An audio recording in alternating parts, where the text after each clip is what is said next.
The throne room of the Varelian Empire was built to make visitors feel small. The ceiling rose so high it vanished into shadow. Tall crystal pillars glowed with cold blue light. Alien nobles filled the curved hall, their armored bodies standing in perfect lines. Every sound echoed. Every breath felt watched. At the center stood the alien queen. She was massive, tall even by her people's standards, her silver crown floating above her head like a ring of stars. Her eyes were sharp and ancient. She had ruled for more than 300 cycles. Entire worlds had bent their knees to her will. And now, standing alone before her, was a single human. His name was Elias Ward. He wore a simple dark uniform, no armor, no weapons. His hands were open at his sides. Compared to the towering aliens around him, he looked fragile, small, weak. The court whispered, "Is that really a human?" They looked soft. How can such a species survive space? Elias heard them, but he did not react. He stood straight. His face was calm. His eyes stayed level, not lowered, not raised. That alone caused murmurs. Humans were expected to bow. The queen leaned forward slightly. The room fell silent at once. "You are the representative of Earth," she said. Her voice was deep, heavy, and carried power. "You have come seeking alliance." "Yes," Elias replied. One word. No fear. No trembling. Some nobles clicked their tongues in annoyance. The queen studied him for a long moment. Her gaze felt like weight pressing down on his bones. Machines behind her throne scanned his body, his heart rate, his breathing. The data confused them. His heart was steady. No spike. No panic. Interesting, the queen thought. "You humans are few," she continued. "Your kind is new to this region of space. Weak. Divided. Yet you survived a death world." A low growl of approval passed through the court. "Strength comes in many forms," Elias said. The queen's eyes narrowed. She smiled. "Yes, and strength must be used correctly." She rose from her throne. Every noble dropped to one knee. Elias did not. The air tightened. Guards shifted. Weapons hummed softly. The queen stepped closer. Each step echoed like thunder. "You seek protection," she said. "We seek strength." She turned and gestured. From behind the throne, another figure stepped forward. The princess. She was tall and elegant, her skin glowing faintly gold. Her eyes were sharp but uncertain. She wore ceremonial armor, light and beautiful, but her hands trembled slightly. Elias glanced at her, just for a second. She looked away. "This is my daughter," the queen announced, "heir to the Varelian Empire." The court straightened with pride. "She must produce strong heirs," the queen continued. "Strong enough to rule. Strong enough to survive what is coming." A strange silence fell. Elias felt it then. A shift. Something wrong. The queen looked directly at him. "You will marry my daughter," she said. The word struck the hall like a weapon. Gasps exploded across the court. The princess froze. Her eyes widened. Elias did not move. "And you will give me strong grandchildren," the queen added. "This is my command." Silence. Not a single sound followed. No whispers. No breathing. Even the machines seemed to pause. Every eye turned to the human. This was not a request. It was ownership. The princess's hands clenched. Her voice caught in her throat, but she did not speak. She had been raised to obey. Still, shock burned in her eyes. The nobles began to smile. "Breeding right," one whispered. "A human," another scoffed. "They will break." "Perfect," someone laughed softly. The queen waited. She expected fear. She expected begging. She expected gratitude. Elias took a slow breath. He raised his head fully now and met the queen's gaze. "I accept," he said. The throne room erupted. Shouts, laughter, disbelief. The princess snapped her head toward him, stunned. The queen raised a hand, and silence returned. "You accept," she repeated, pleased. "Wise." "But," Elias continued. The single word cut through the air. The queen's smile faded slightly. "But I do not belong to you," Elias said calmly. "And neither does your daughter." Gasps again. Louder this time. Guards stepped forward. The queen's eyes burned. You forget your place, human. I know my place, Elias replied. I stand here by choice. The princess stared at him. No one had ever spoken to her mother like this. Not and lived. You will obey, the queen said, or your world will suffer. Elias nodded once. That is why I accepted. Confusion spread across the queen's face. You think this is surrender, Elias said. It is not. He turned slightly, addressing the court without raising his voice. Humans do not survive by bending, he said. We survive by adapting. The nobles hissed in anger. The queen stepped closer, towering over him. You are bold for a fragile thing, she said. You will learn obedience. Elias looked up at her, unafraid. No, he said softly. You will learn what you asked for. The princess felt a strange chill. Something about the human's tone was wrong. Not angry, not afraid, certain. The queen stared at him for a long moment. Then she laughed, slow and sharp. Very well, she said. Prepare the binding ceremony. She turned away, already dismissing him. Guards moved in. As they escorted Elias from the throne room, the princess watched him. He glanced back once. Their eyes met. In his gaze, she did not see weakness. She saw warning. And for the first time in her life, the princess wondered if her mother had made a terrible mistake.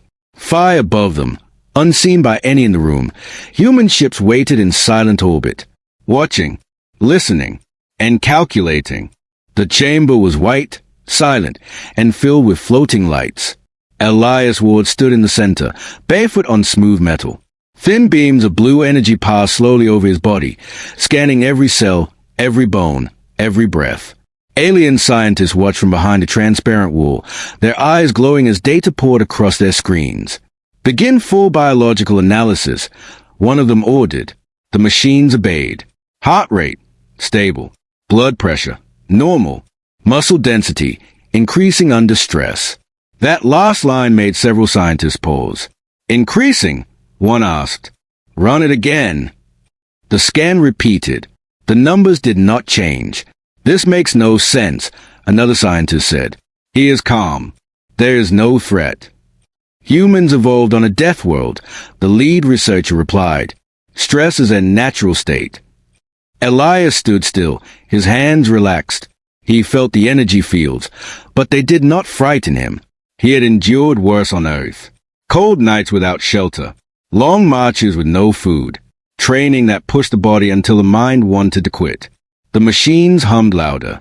Bone structure, flexible but dense. Muscle fibers, adaptive. Nervous system, highly responsive. One scientist leaned closer to the screen. These readings suggest rapid recovery. Another frowned. That is impossible without enhancement.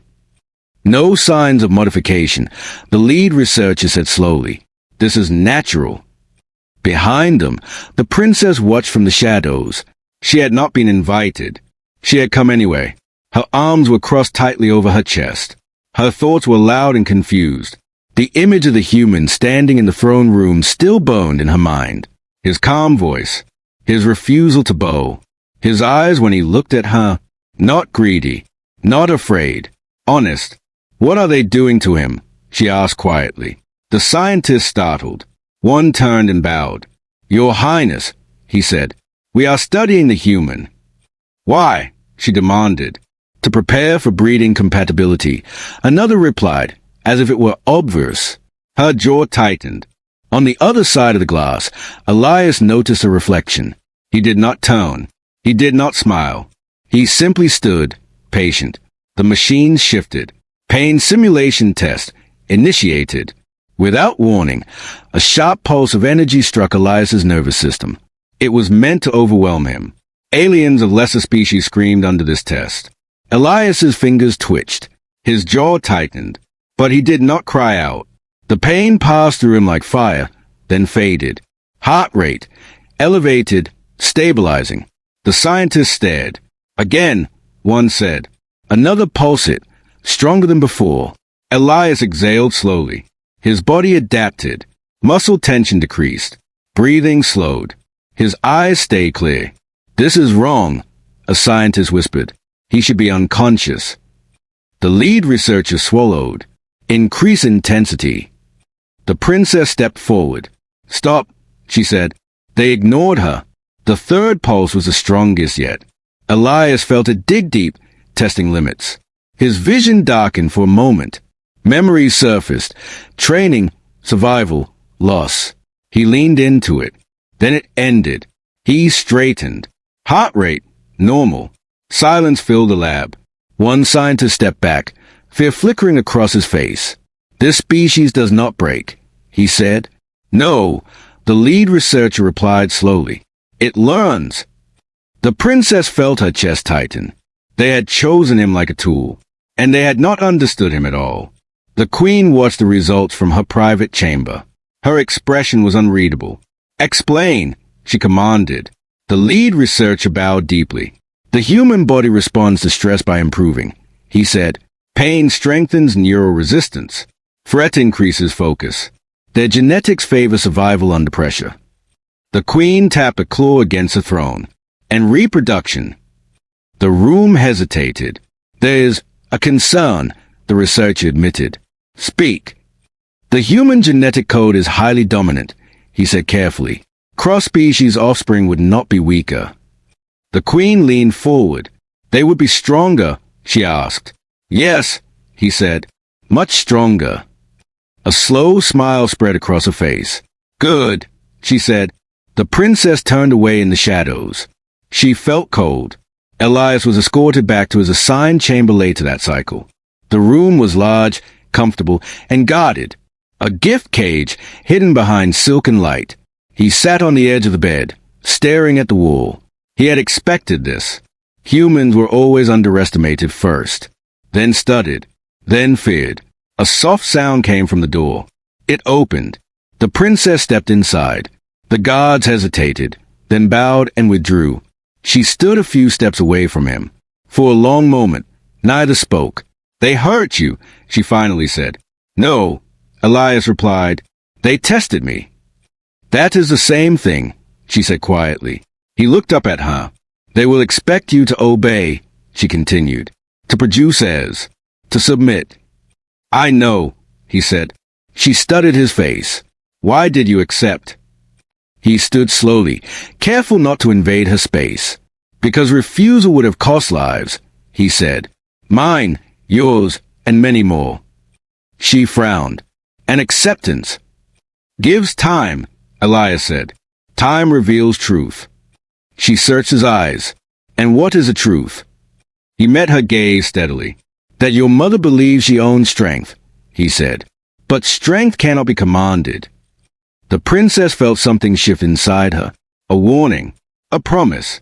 Far above the palace, the hidden human fleet adjusted its position. Engines silent. Weapons cold. They had received the data. And they were not surprised. They had warned the galaxy once before. Never underestimate humans. And never try to control what you do not understand. The marriage ceremony took place under artificial stars. The palace dome opened, revealing a false sky filled with glowing constellations. Music echoed softly through the air, deep and slow, meant to honor power and bloodlines. Alien nobles gathered in wide circles, watching with curiosity, pride, and hunger. This was not a celebration. It was a contract. Elias Ward stood at the center of the platform. He wore ceremonial clothing provided by the Empire, dark, heavy fabric marked with symbols of ownership. He did not like it, but he wore it without complaint. Across from him stood the princess. Her armor was gone. In its place was a flowing ceremonial garment, beautiful and restrictive. Gold patterns wrapped around her arms and neck, symbols of duty and obedience. Her face was calm, trained for public display, but her eyes betrayed her fear. She had not chosen this. The queen watched from her elevated seat, satisfied. "Begin," she commanded. The ritual was simple. No vows, no promises, only acknowledgement. "You are bound," the officiator said, "by command of the queen, by need of the empire." Elias placed his hand against the glowing seal. The princess did the same. The seal flared bright, then dimmed. "It is done," the officiator announced. The court applauded. Some laughed. Some whispered. Elias felt none of it. He looked only at the princess. She avoided his gaze. They were escorted away immediately, through long halls of crystal and light, into a private wing of the palace. Guards lined the corridors, watching closely. Every step felt watched, measured. Their chamber doors closed behind them with a heavy sound. Silence followed. The room was large and elegant.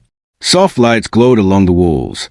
A single wide bed rested at the center, surrounded by alien fabrics and symbols of fertility. The princess stood stiffly near the entrance. Elias moved to the far side of the room and stopped. He did not approach her. Minutes passed. She expected him to speak first.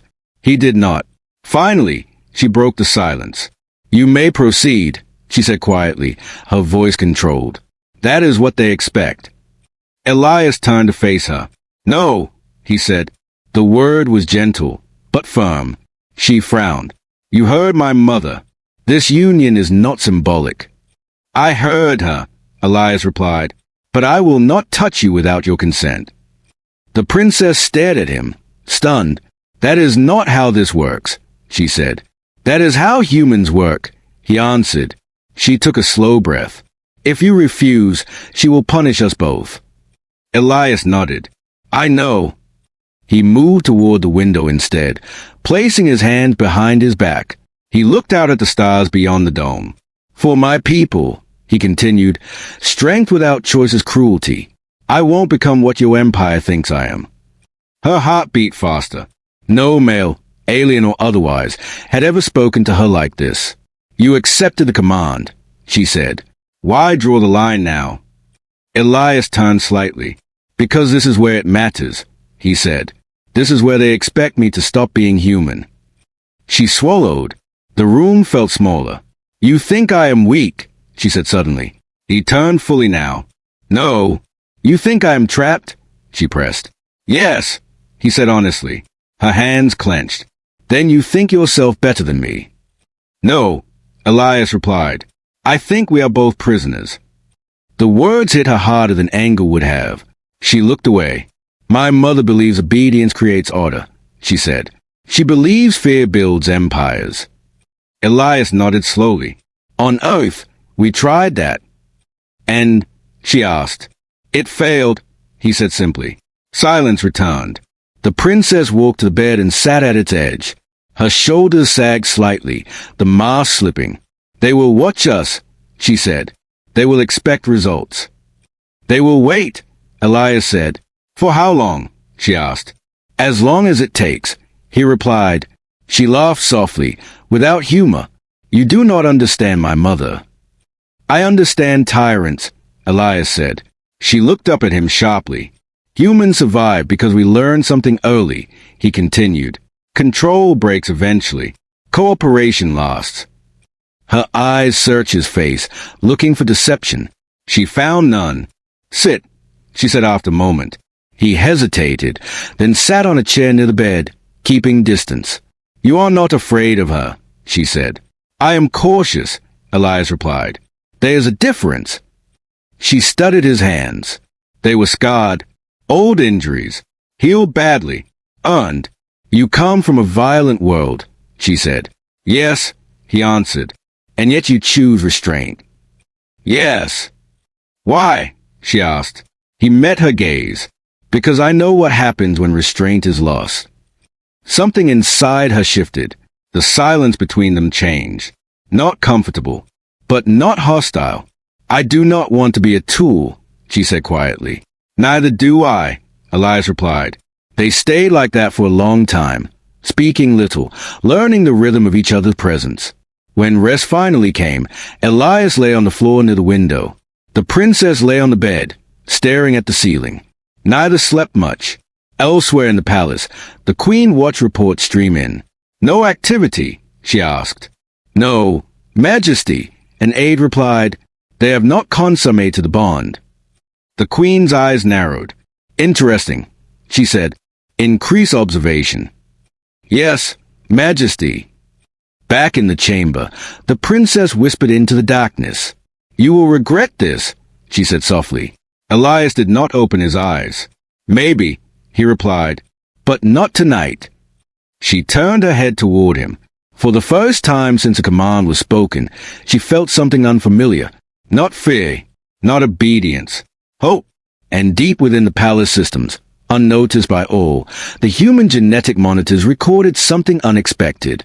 The human body was not reacting to confinement. It was preparing, adapting, waiting. The alarms did not sound. That was what frightened them most. Inside the Imperial genetics hall, screens glowed with endless streams of data. Scientists stood frozen, staring at results that made no sense. Machines recalculated again and again, searching for error. There was none. Run the analysis one more time, the lead geneticist ordered, his voice tight. The system responded instantly. Cross-species compatibility, confirmed. Genetic stability, extreme. Adaptive potential, escalating. One of the junior scientists swallowed hard. These values exceed Imperial standards, he said, by a wide margin. Another shook her head. That cannot be correct. Humans are minor species. The lead geneticist corrected quietly. The room fell silent. The princess stood near the doorway, listening. She had been summoned without explanation. Her presence was unusual, but no one dared question it. The queen's symbol glowed on every wall. This data was for her. On the larger screen, a rotating model appeared. Human and Varelian genetic strands intertwined, not weakening, not clashing, reinforcing. Explain this, the princess said. The scientists exchanged nervous glances. The human genome is aggressive, one said carefully. Not violent. Assertive. What does that mean? She asked. It adapts faster than anything we have seen, the lead geneticist said. Stress does not damage it. It refines it. Another screen displayed projections. Hybrid offspring. Enhanced bone density. Neural capacity. Increased. Immune response. Near total. The princess's breath caught. They would be stronger than us, she said. Yes, the lead geneticist replied. And more independent. The door at the far end of the hall opened. The queen entered. Every scientist dropped to one knee. The princess did not. The queen stopped beside the main screen, her eyes scanning the data. Her expression did not change, but the air grew heavy. So, the queen said, the human is valuable.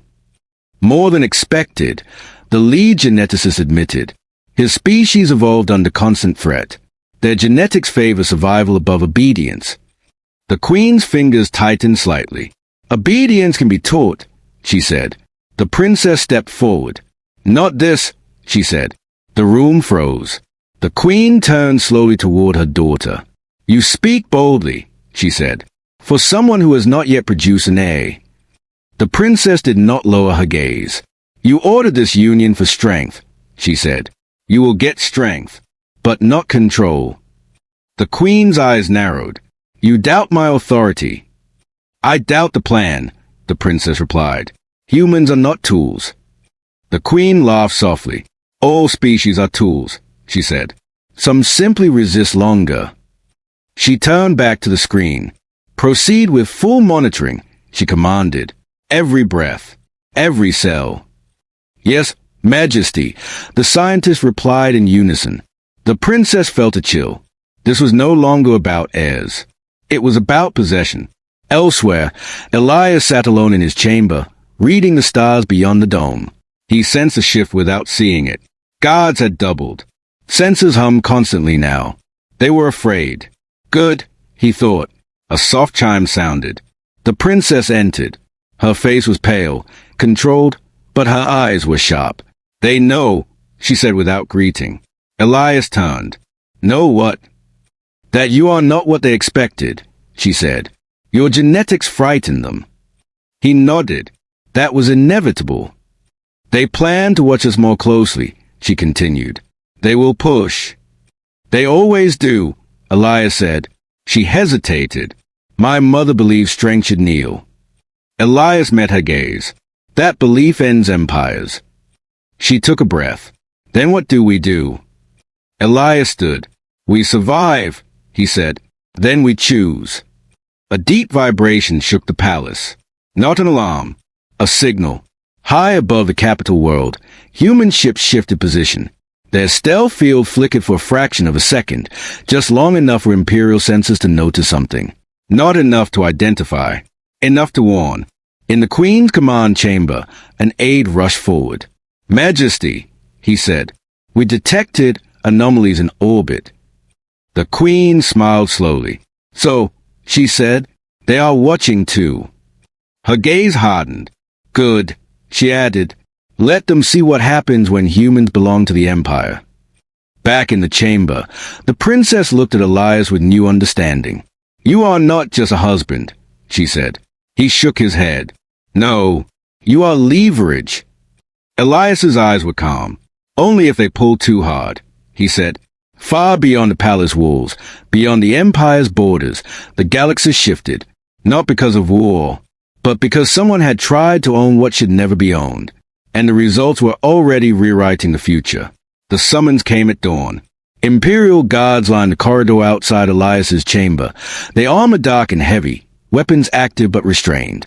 They did not touch him. They did not need to. Power walked ahead of them. The Queen wanted him brought, not dragged. Elias followed without resistance. His posture was calm, his steps measured.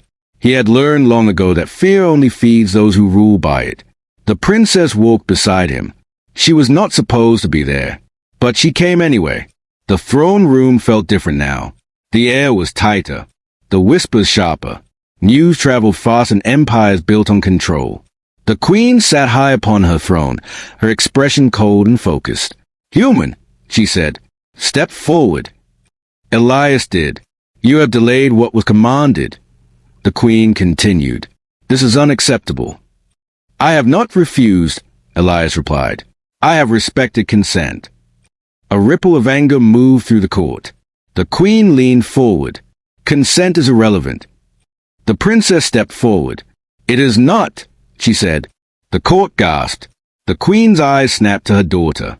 "You will be silent," she commanded. The princess did not move. "You ordered a union for strength," she said, "not humiliation." The Queen rose slowly. "You forget who rules this empire," she said. Elias spoke before the tension could break. "She has not forgotten," he said. "She has remembered." The Queen's gaze locked onto him. "You believe you are teaching us," she said. "You are wrong." She raised a clawed hand. A holographic display flared to life. Images filled the air. Human settlements. Earth cities. Trade routes. Vulnerable. "You will comply," the Queen said. "Tonight, or your world pays a price." Silence followed. The princess's breath caught. Elias stared at the images without blinking. Then he nodded once. "You are making a mistake," he said calmly. The Queen smiled. "That is your opinion." "No," Elias replied. "That is experience." The Queen's voice hardened. "I grow tired of this." She gestured again. "Activate the binding protocol." Energy surged through the room. A sharp pressure wrapped around Elias's chest and limbs. Invisible restraints locked him in place. Pain fled, not enough to break him, but enough to test him. The court watched eagerly. The princess shouted, "Stop!" The Queen ignored her. "Bow!" The Queen commanded. Elias's muscles trembled. His breathing slowed. He did not bow. Data streamed across hidden monitors. Stress response, elevated. Adaptation rate, increasing. Resistance threshold, rising. The Queen frowned. "Increase pressure," she ordered. The force doubled. The floor cracked beneath Elias's feet. Still, he remained standing.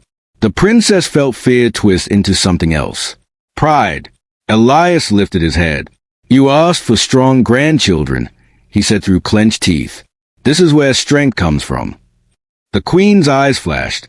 "Enough," she snapped. The pressure vanished. Elias exhaled slowly, steadying himself. The court was silent. The Queen stepped down from her throne, stopping just in front of him. "You will obey," she said quietly, "or you will be removed." Elias met her gaze. "I will not be owned," he said, "and neither will your daughter." The Queen turned to the guards. "Take him," she commanded. Weapons activated. The princess moved instantly, stepping between them. "You will not," she said. The queen stared at her daughter in disbelief. "You choose a human over your empire." The princess's voice shook, but she did not move. "I choose choice," she said. The queen's expression hardened into something dangerous. "So be it," she said. "Detain them both." The guards hesitated. Just for a second, it was enough. Every screen in the throne room flickered. Lights dimmed. A new signal cut through the palace systems. Unidentified fleet detected. Human. The queen's head snapped up. "How many?" she demanded. The aide's voice trembled. "Enough." The princess looked at Elias. He met her eyes. "This is why we waited," he said quietly. The queen laughed, sharp and cold. "You think threats will save you?" she asked. Elias shook his head. "No," he said, "only consequences." High above the planet, human ships dropped out of silent orbit. Not firing, not advancing, simply visible. For the first time, the Empire understood. Humans were not begging for protection. They were offering restraint. And restraint was running out. The detention wing was not built for comfort. Its walls were thick, layered with energy-dampening fields meant to weaken prisoners. The light was dim. The air felt heavy, pressing against the lungs. Every system was designed to remind a captive who held power. Elias sat on the floor, his back against the wall, hands resting loosely on his knees. The restraints were active. Invisible pressure wrapped around his body, limiting movement, draining strength. For most species, this would mean helplessness. For Elias, it meant focus. Across the chamber, the princess stood behind a transparent barrier. Her own confinement was lighter, symbolic, meant to remind her of obedience. Her face was calm, but her eyes burned. "They think this will break you," she said. Elias opened his eyes slowly. "They always do." Outside the cell, scientists and guards watched from a control platform. Data flowed across their displays. Stress levels, high. Resistance, increasing. Adaptation curve, accelerating. "That is not possible," one guard muttered. "The field should weaken him." "It is," a scientist replied, "but his body is responding by compensating." The queen observed from above, her expression dark. "Push harder," she ordered. The field intensified. Pain surged through Elias's muscles. His vision narrowed. His jaw tightened. Then something changed. His breathing adjusted. His posture shifted. Small movements, almost unnoticeable. The field strained. Power usage spiked. "Majesty," a technician said nervously. "The system is compensating beyond design limits." "Then increase output," the queen said coldly. Inside the cell, Elias felt it. Not as pain anymore, as resistance. His muscles found balance. His nervous system adapted. The pressure became something to lean against, not fight. He stood. The guard stiffened. "That should not be possible," one whispered. Elias took a step forward. The field flickered. The princess's breath caught. "Elias," she said softly. He turned his head slightly toward her. "I told you," he said. "Humans learn." Alarms finally began to sound. Containment failure warning. The queen rose to her feet.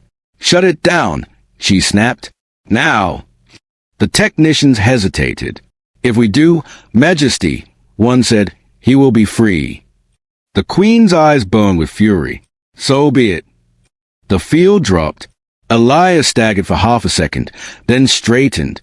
"Free." The guards raised their weapons. "Do not," the princess shouted. Elias lifted one hand. "Stand down," he said calmly. Something in his voice made them hesitate. Not fear, recognition. He was no longer a subject. He was a variable they could not control. The queen's voice echoed through the chamber. "You prove my point, human," she said. "Strength invites domination." Elias looked up toward the observation deck. "No," he replied. "Domination invites resistance." Security doors sealed automatically across the wing. Human ships in orbit shifted position again. Closer this time. Still no weapons powered. Still no attack. A message appeared on Imperial channels. Human fleet present.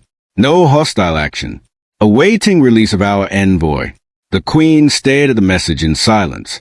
The princess stepped to Elias's side. You could leave, she said quietly. They cannot stop you now. Elias looked at her. And leave you? He asked. Her throat tightened. They would punish me, she said. Make an example. Elias shook his head. Then we end the example, he said.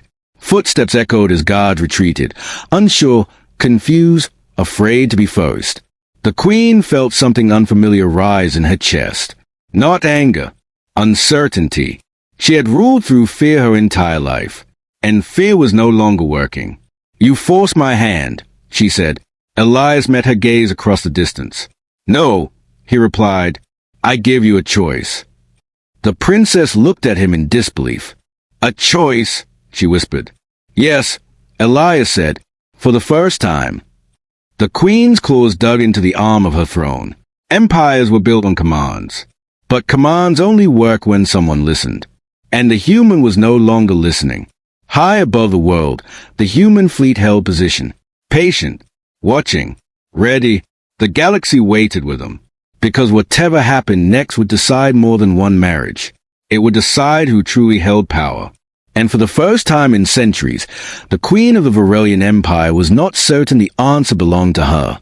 The throne room filled once more. But this time, the silence was different. No mocking whispers. No laughter. No certainty. Alien nobles stood in rigid lines, their eyes fixed on the figure walking beside the princess. The human was not in chains. Elias Ward walked freely. The queen sat upon her throne, tall and proud, but something had changed. Her grip on power felt thinner. You return without permission, she said. Elias stopped at the center of the hall. I return with terms, he replied. Gasps rippled through the court. The princess stepped forward and stood beside him, not behind. The queen's eyes narrowed. You forget yourself, she said. No, Elias answered calmly. I remember who I am. He raised his voice just enough for the entire hall to hear. You demanded strong grandchildren, he said. You demanded obedience. You demanded ownership. The queen leaned forward. And you accepted. I accepted a marriage, Elias said. Not a leash. The nobles shifted uneasily. Elias continued. Humans do not produce heirs for empires, he said. We produce families by choice. The queen laughed softly. You think you can change how power works? Elias met her gaze. No, he said. I think power is already changing. The princess spoke then, her voice clear. I will not be bred, she said. I will not be owned. And I will not rule an empire built on fear. The throne room froze. The queen rose slowly, fury and disbelief mixing in her eyes. You would throw away centuries of rule, she said, for a human. The princess did not hesitate. I choose dignity, she replied. The queen's gaze moved back to Elias. If you walk away, she said, your species will lose our protection. Elias nodded. Then we will protect ourselves, he said. A display activated above the throne. Human ships filled the projection, not in attack formation, in defense. The queen stared. You planned this, she said. No, Elias replied. We prepared for it. Silence stretched. Finally, the queen did something no one expected. She stepped down from the throne. The sound echoed like a crack through history. She stood before them, her voice low. If you stay, she said, it will be on my terms. Elias shook his head. If we stay, he corrected, it will be on equal terms. The queen searched his face. No fear, no hunger for power, only resolve. Slowly, painfully, she bowed her head. The court gasped. The queen of the Varelian Empire bowed. Very well, she said. No commands, no ownership. She straightened, her eyes sharp. But know this, human, she added. Your children will shape the future of this empire. Elias smiled faintly. They will choose their own future, he said. The princess took his hand. Not as a subject, not as a tool, as a partner. The queen looked at them, then turned to her court. Let it be recorded, she said, her voice carrying authority once more. Humans are not property. They are allies. The words echoed through the Empire. Across the galaxy, systems adjusted. Treaties rewritten. Assumptions shattered. High above the planet, the human fleet powered down its weapons. They were no longer needed. As the court slowly dispersed, the princess leaned closer to Elias.